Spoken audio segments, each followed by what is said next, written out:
Most people don't realize the moment it happens, the moment their brain is trained to expect pain. From other people, you can feel it in your chest. You start anticipating rejection, disrespect, betrayal. Over time, it rewires how you think, how you carry yourself, how you show up in the world. And then, without even knowing it, you begin operating from fear, not strength. But here's the truth, backed by both neuroscience and raw experience, you can rewire yourself to become untouchable. Not in the arrogant sense, but in the biological sense. At Stanford, the kind of untouchable where you're no longer reactive, where nobody's words can penetrate your nervous system and hijack your emotions, where you don't need to play defense. Research Stanford, because you've built such a solid internal foundation that there's nothing left to defend. Your brain is plastic. That means you can train it. But most people train their brains passively, by accident, through trauma, negativity, and constant digital noise. That's how you become fragile. That's how you end up internalizing someone else's judgment and thinking it's your identity. But when you consciously train your mind, when you choose resilience, when you choose boundaries, when you choose presence, you become neurologically, emotionally, and psychologically untouchable. Start here, egg. The first step is to kill the illusion that people are the problem. People will always hurt you if you allow them access to your core without discipline. But the problem isn't the people.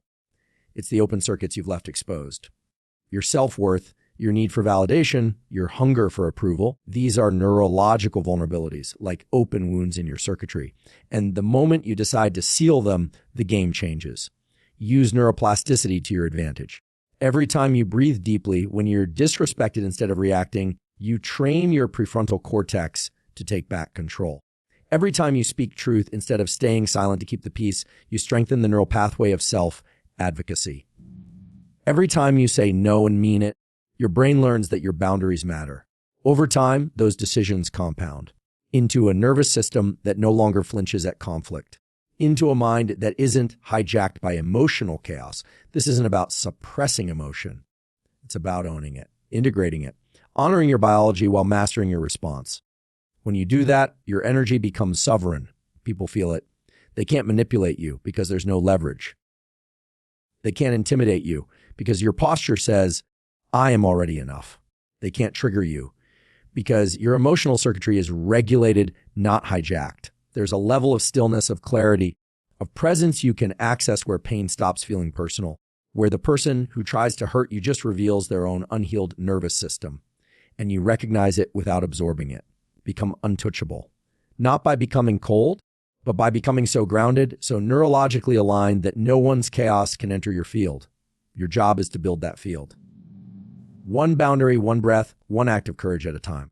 Most people don't realize the moment it happens, the moment their brain is trained to expect pain. From other people, you can feel it in your chest. You start anticipating rejection, disrespect, betrayal. Over time, it rewires how you think, how you carry yourself, how you show up in the world. And then, without even knowing it, you begin operating from fear, not strength. That process isn't abstract. It's biological. When someone hurts you emotionally or socially, your brain doesn't just remember, it encodes it. Through repeated exposure, your limbic system, especially the amygdala, starts firing in anticipation of threat, even when the threat is no longer present. You begin scanning conversations for signs of disrespect. You anticipate abandonment before it happens. This becomes a default wiring pattern. It's not about weakness. It's about adaptation. Your brain's only job is survival, and it will trade confidence for caution if it thinks it'll keep you safer. But here's the mistake people making they believe that because this pattern feels automatic, it must be permanent. It isn't. What feels like your personality. Overthinking, fear of confrontation, emotional reactivity is often just neural conditioning, neural circuits built from repeated emotional injury. Circuits that can be rewired. And this is where the real power comes in. Because once you see that your reactions are trained, you realize they can be retrained on purpose, through repetition, through biology, through discipline. So if you've been operating like the world is a battlefield, that's not just a mindset. That's a nervous system in survival mode. And survival mode has a costing. It dulls your presence, it hijacks your focus, and it makes you reactive instead of deliberate. The goal isn't to become numb. The goal is to become neurologically aware so that every time your brain tries to fire the old pathway, you interrupt it. You breathe, You pause, you respond instead of react. That's not just willpower. That's rewiring. And over time, it's how you build a brain and body that no longer flinch at the idea of being hurt. But the brain doesn't just record pain, it adapts to it.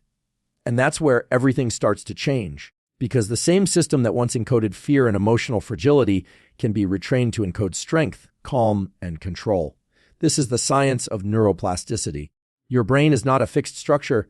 It's dynamic, malleable, always updating itself based on what you repeatedly do, think, and feel. So if your current reality is built on a pattern of emotional wounds, then your future reality can be built on a pattern of emotional power.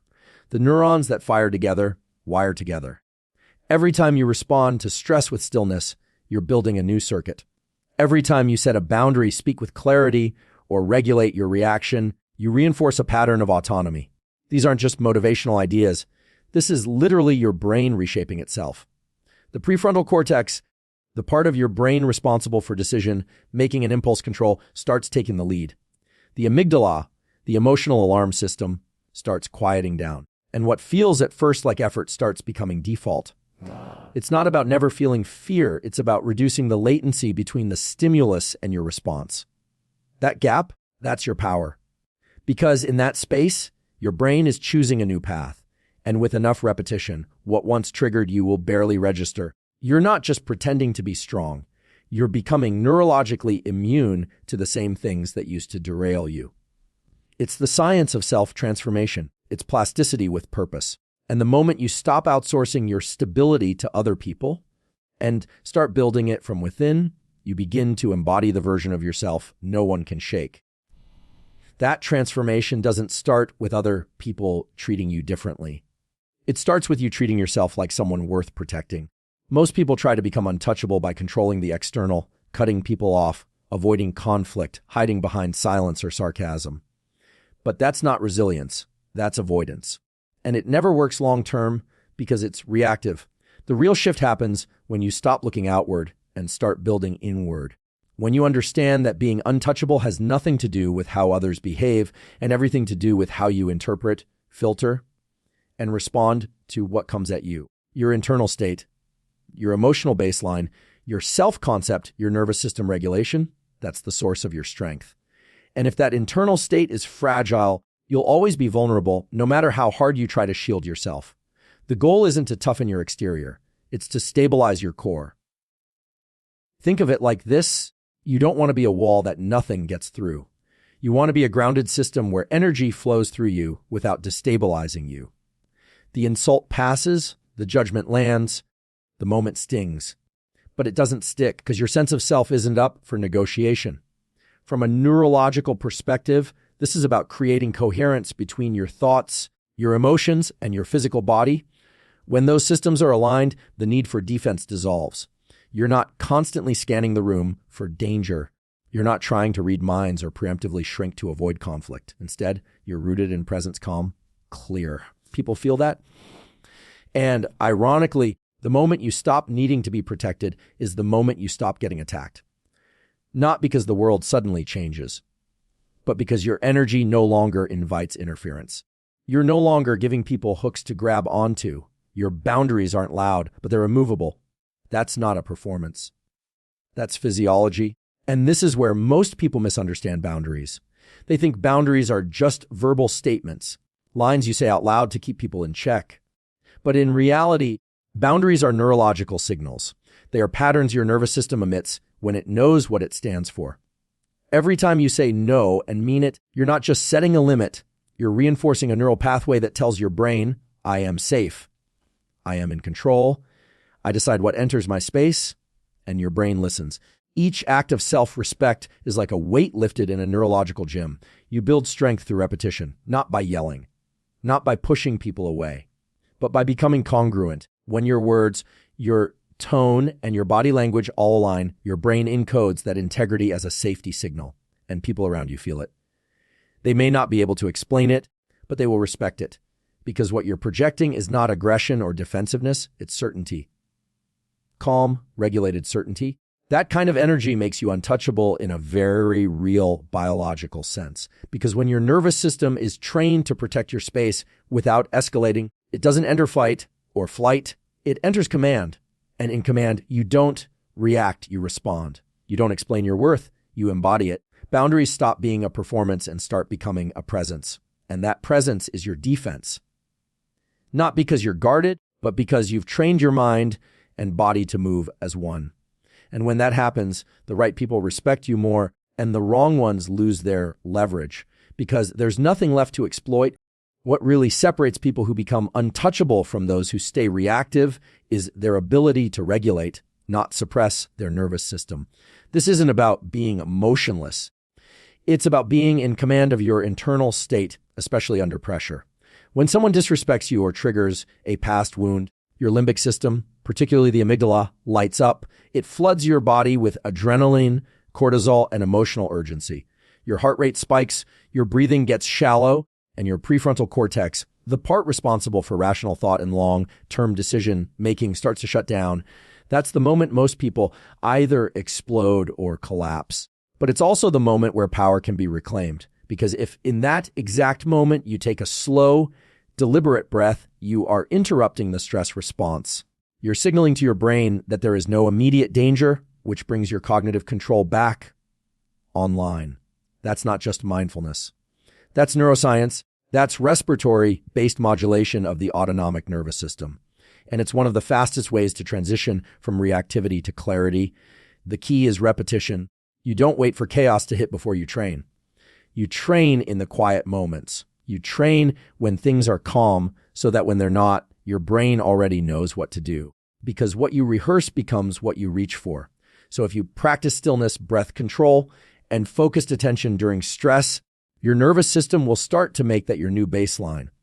Over time, the things that used to trigger panic will barely register, not because they stopped happening, but because your system has adapted.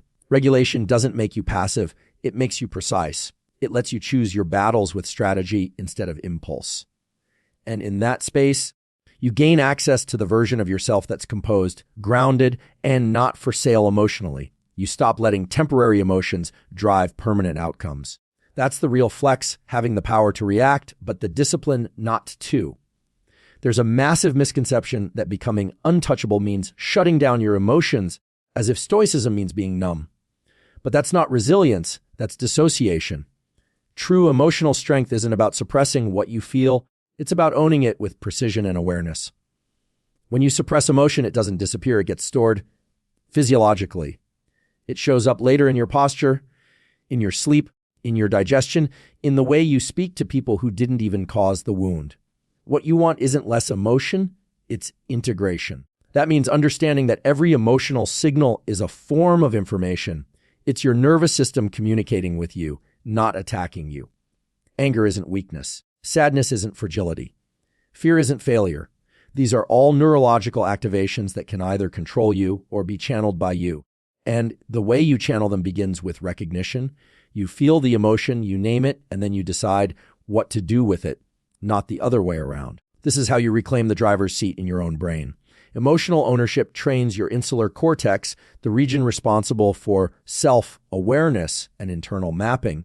When that becomes stronger, your ability to navigate intensity without losing your grounding skyrockets. You're not walking around emotionally armored. You're emotionally agile. You can feel everything fully without being hijacked by any of it. That's what makes you powerful. Because now you're not hiding from your emotions.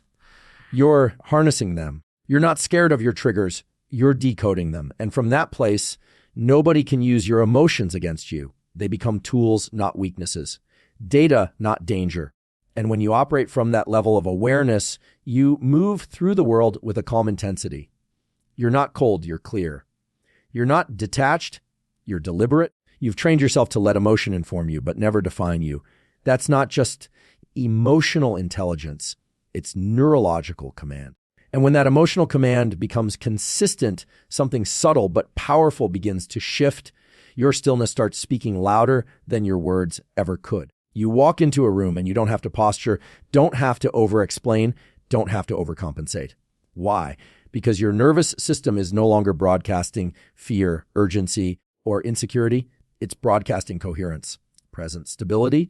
That kind of stillness isn't passive, it's magnetic. It tells people without a single word, I'm not here prove anything. I'm already centered. Stillness is not the absence of motion. It's the presence of alignment.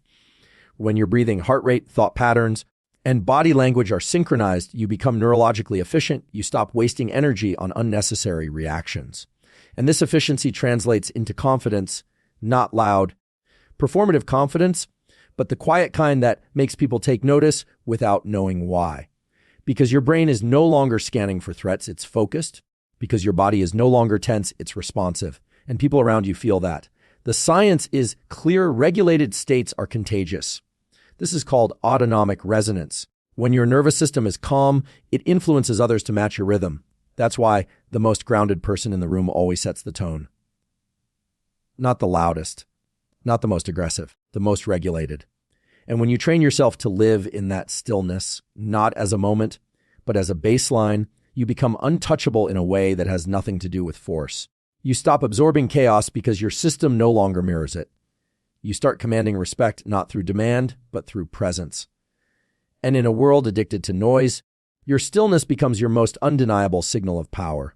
There's a specific vulnerability in the brain that most people overlook, and it's the constant craving for external validation. It doesn't just show up in your thoughts. It shows up in your biology. Every time you look outside yourself to be told you're enough, every time you need someone's approval to feel stable, you're reinforcing a neurological loop that makes you emotionally dependent. And dependency, at the level of the nervous system, is leverage for anyone who wants to control you. Your brain is wired to seek feedback. That's not inherently a weakness. It's part of how humans survived in social groups. But the problem begins when that feedback becomes your identity, when your sense of self fluctuates based on who likes you, who texts you back, who praises you, who criticizes you. That's not just insecurity. That's a reward prediction error in the dopamine system. It creates a loop where you're constantly chasing the next hit of external reassurance to feel balanced. And that loop is where people get stuck. The truth is, as long as your emotional state is tied to external signals, you are vulnerable. You can be manipulated with praise. You can be destabilized with silence. You can be dismantled by rejection. Not because those things are inherently damaging, but because your brain has been trained to outsource its self-worth. That's the hook. And people, consciously or not, will pull on it if you let them. So what's the shift? You start closing those open circuits. You begin training your nervous system to source validation, not chase it. That means reinforcing internal cues over external ones. Did you show up aligned with your values? Did you speak with integrity? Did you keep your word to yourself? That's where your dopamine needs to come from. Because when the reward is internal, it becomes unshakable. You start becoming a closed-loop system, stable, self-referencing, intact. And when you move through the world like that, no one can access the levers that used to control you. Not because you don't care, but because you've stopped making other people the mirror for your worth. Every moment you act with courage, you're forging new neurological pathways. Courage isn't the absence of fear, it's the ability to act despite fear. And every time you push past the discomfort, every time you stand up for yourself, say no when it matters, or speak your truth in the face of uncertainty, you strengthen the part of your brain that governs resilience. It's called the prefrontal cortex. This is the part of your brain that can override emotional impulses, that can make decisions based on long-term values rather than short-term feelings. And the more you engage it, the more you wire your brain to choose power over passivity. Courage starts small. It's in the small moments of truth, when you stand your ground even if no one else agrees, when you express an opinion that might challenge the status quo, when you decide to protect your energy instead of people pleasing. It feels uncomfortable at first because the brain doesn't like to deviate from the known. It prefers the comfort of habitual patterns, even if those patterns are toxic or unproductive. But every time you choose courage, you're pushing back against that automatic circuitry and creating new patterns of confidence and autonomy. This is how you begin to build the untouchable version of yourself through incremental acts of courage that accumulate over time. And these acts don't just improve your psychological strength, they literally change your brain's wiring. Every time you make a bold choice in alignment with your true self, you reinforce the neural pathways that make it easier to act boldly in the future. Over time, this rewires your brain to no longer fear confrontation or uncertainty. Instead, It sees them as opportunities to grow stronger. It's the cumulative effect of these small, courageous actions that creates a sense of inner power, because courage isn't just an external display. It's a deep, intrinsic belief that you're worthy of respect, that your values are non-negotiable, and that your integrity is more important than external validation. And when you live from that place, no matter what anyone else says or does, you stand firm in the knowledge that you've already won. You've already built a foundation of strength, and no one can take it from you. Becoming untouchable isn't something that happens overnight. It's not a singular event or a one-time decision. It's a continuous process, a practice, a commitment. Every time you face adversity and choose to regulate, to set a boundary, to act with courage, you are stacking the bricks of your emotional fortress. And over time, those bricks solidify into something far stronger than just a temporary shield. They become your foundation. This is where most people get caught up. They think they can take a shortcut. They think they can avoid the hard work and just decide to be unshakable. But it's not a decision. It's a process. Every time you choose strength over comfort, choose growth over stagnation, you are reinforcing the neural pathways that will support you in the next challenge, and the next one, and the next one. And what starts as a conscious effort gradually becomes second nature. This is the essence of neuroplasticity. It's not just about wanting to change. It's about doing the work every single day. You won't always feel like it. Some days, the impulse to shrink or retreat will be powerful. But that's when you remind yourself this is the process. This is the muscle you're building. And eventually, it will become automatic. The actions you take now, the small, courageous choices, the moments of regulation and alignment compound over time into an unshakable foundation that no external force can break. So don't wait for a perfect moment to start. Don't wait for everything to align. Start where you are. Start with what you have and keep going. The moment you commit to the practice is the moment the shift begins. And as the days turn into weeks and the weeks into months, you'll look back and realize you're not just becoming untouchable. You've already become it.